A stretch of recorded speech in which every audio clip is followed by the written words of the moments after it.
John, it's a testament to your commitment and to your historic legacy that you're retiring as the second longest serving Secretary of the Army. Through it all, the Army has depended on your leadership, and I've depended upon your partnership and friendship. As President and Commander-in-Chief, I have no greater responsibility than the security of the American people. And keeping the American people safe demands keeping our armed forces strong. And today I'm proud to announce the distinguished public servant who will help keep us safe and keep our sacred trust with our soldiers and their families.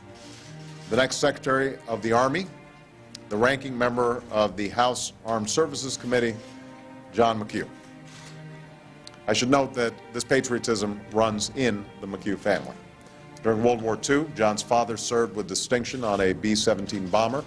His mother cared for wounded GIs through the Nurses Corps.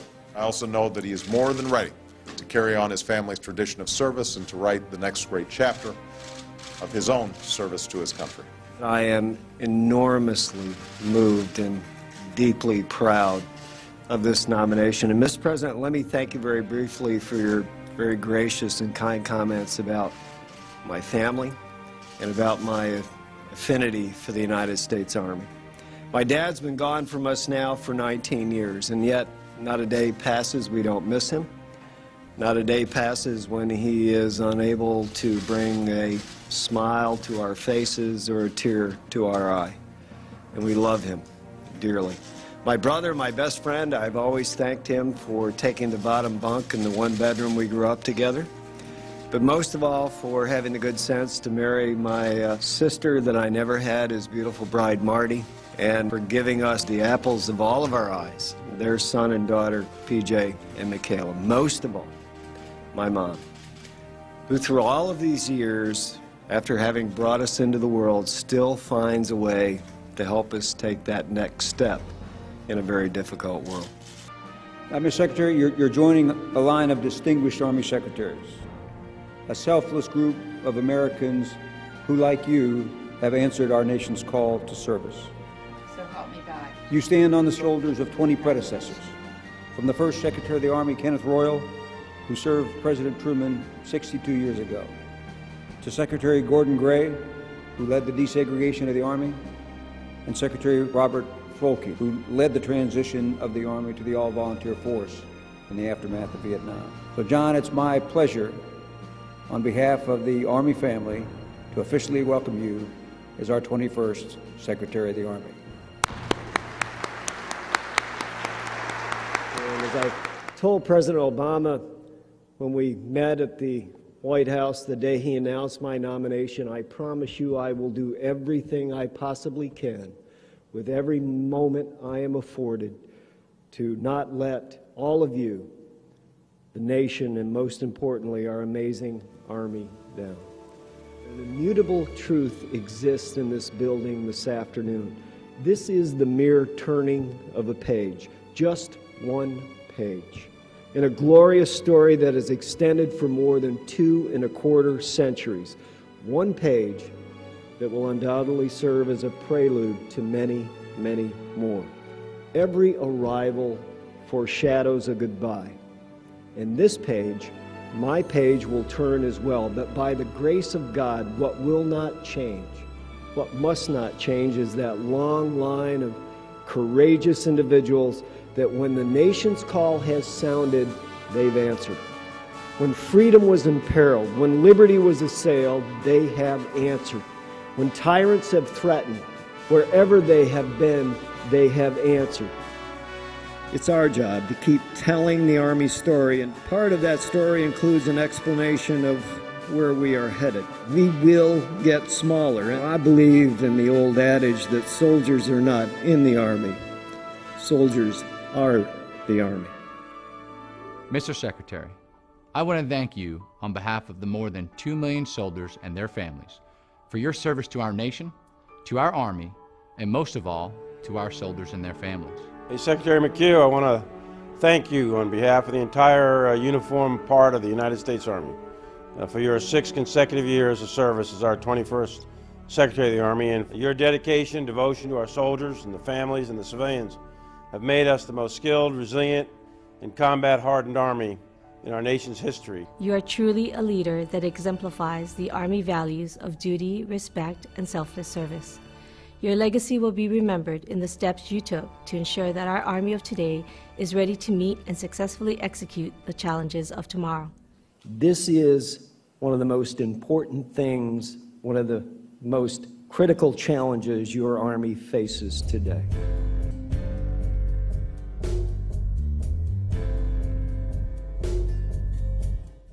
It's hard to talk about something such as this and not become overly emotional. Preying of one soldier upon another is truly abhorrent to everything the Army stands for.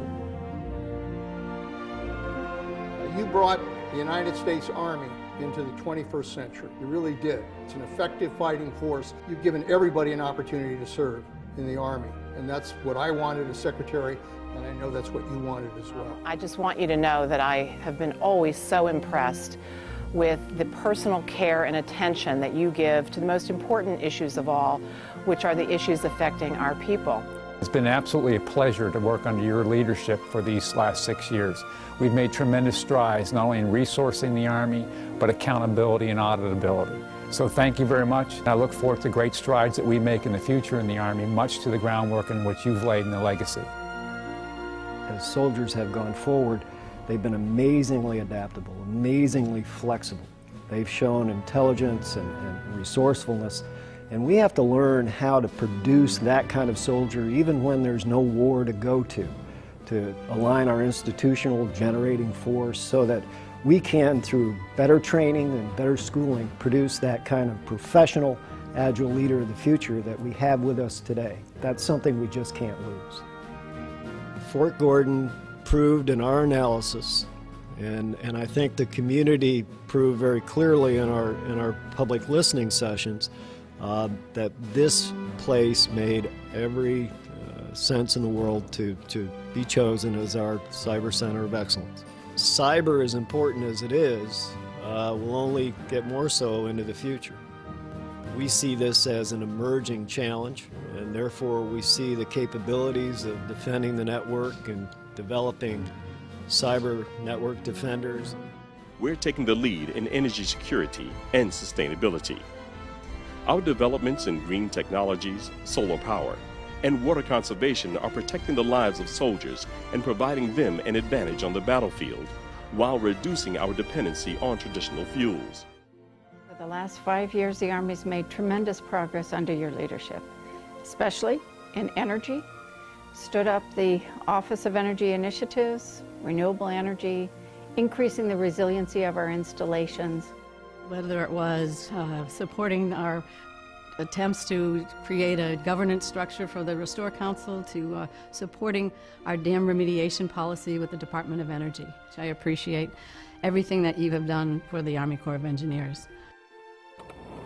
The Army's total force policy requires synchronization between the active Army and its reserve components. This ensures Army commitments worldwide are met to the same standard. No individual in our profession is ever successful by themselves. It is always a team effort, and in this mission set, that team just grew a little bit more. Your internal team and your partnership team, you got to look at them all the same. As Secretary, John was a vigorous advocate and valuable partner in efforts to make sure that soldiers had the protective equipment, ISR assets, and timely support they needed on the battlefield. Clearly, we're coming out of 2 theaters of war. We have adopted a new strategy, and we're looking forward to building the Army of 2020. And that means we're going to have to return to a training bedrock, be preparing for hybrid threats so that whatever the challenges in the ways ahead may bring to us, we're, as we always have been, in the greatest land force the world has ever known. Your focus on modernization and doing what's right for the soldier will forever stay with me. And we will absolutely miss you. You've been a model of personal elegance, professional judiciousness, and a great leader for an Army.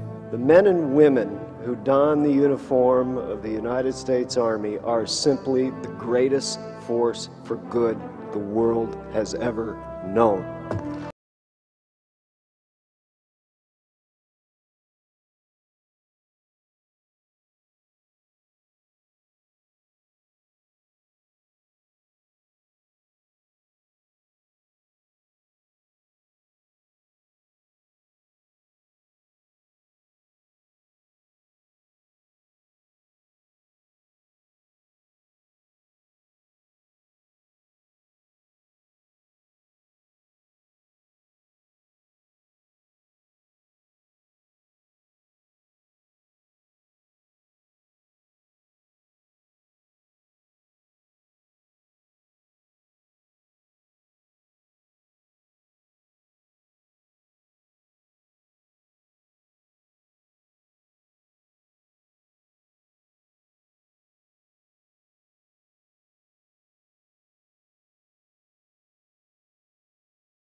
John, the good news is there is life after government.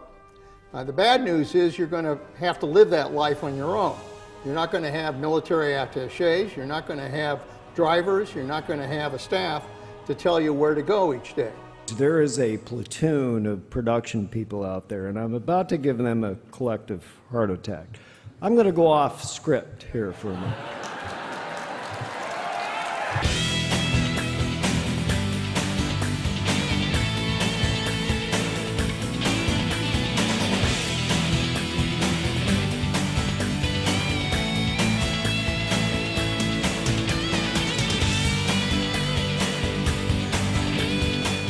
From cake cuttings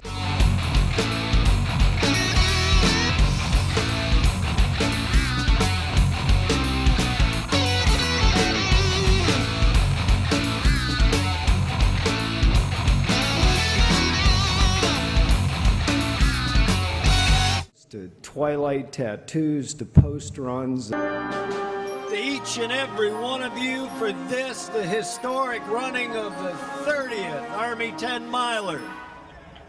Runners set.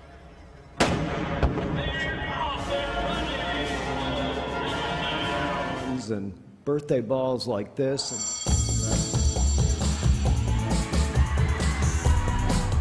Soldiers are always eager to celebrate yet another year in the history books. Your spirit, with a new coach, new game plan, a new beginning. Let's go, Army, beat me!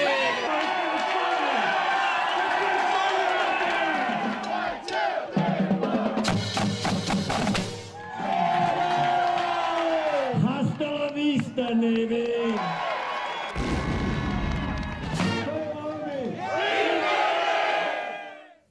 I cannot imagine a better leader for the United States Army than John McHugh. So I want to wish John fair winds and following seas, and because this is marking the end of his tenure, I would never say anything about Army-Navy football.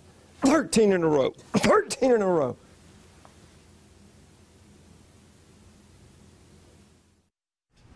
You will leave an enduring legacy for future generations of Army leaders.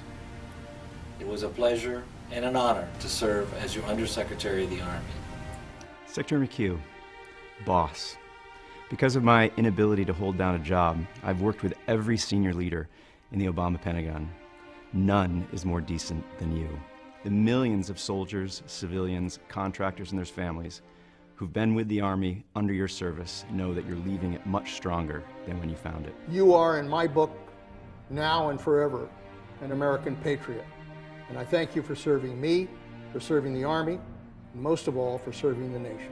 Every soldier is better off because of you and your dedication and vision, and so is this country. Mr. Secretary, on behalf of myself and the workforce here at Arlington National Cemetery, we wish to extend our heartfelt congratulations on your upcoming retirement. Your personal involvement ensured Arlington had the right leadership, was resourced properly, and was accountable to the American public. Our nation and the Army are indebted to you, sir. As I look back over my time as Secretary, as I think ahead to whatever time and challenges I may yet face, there's at least one small effort, one contribution of which I'm particularly proud. After being sworn in as Secretary of the Army, one of the very first challenges we faced was to try to right the wrongs we found at this place: lax administration, insufficient records, indeed, sadly, at times, no records at all.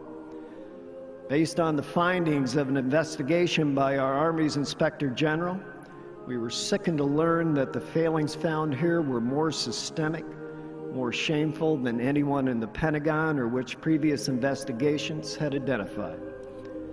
It was a long and hard road to restore Arlington National Cemetery to its rightful place as the preeminent military shrine in America. And in a subsequent investigation, here's what the Army Inspector General found. Arlington National Cemetery, as the official report stated, has been transformed into a premier institution of excellence, capable of setting the standards for federal cemeteries across the nation.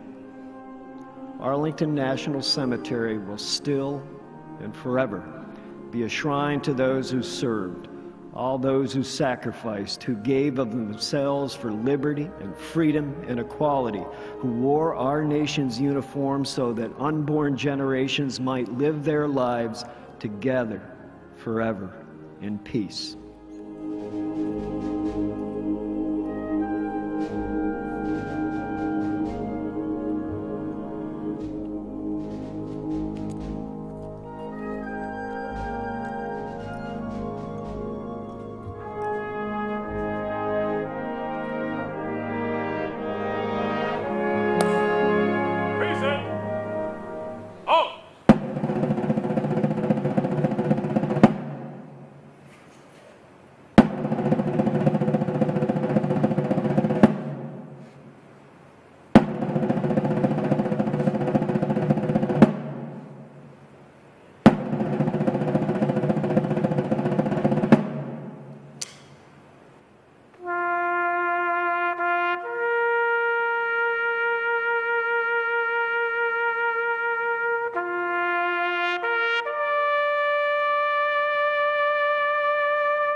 As I prepare to depart the stage for the last time as your secretary, I want to tell you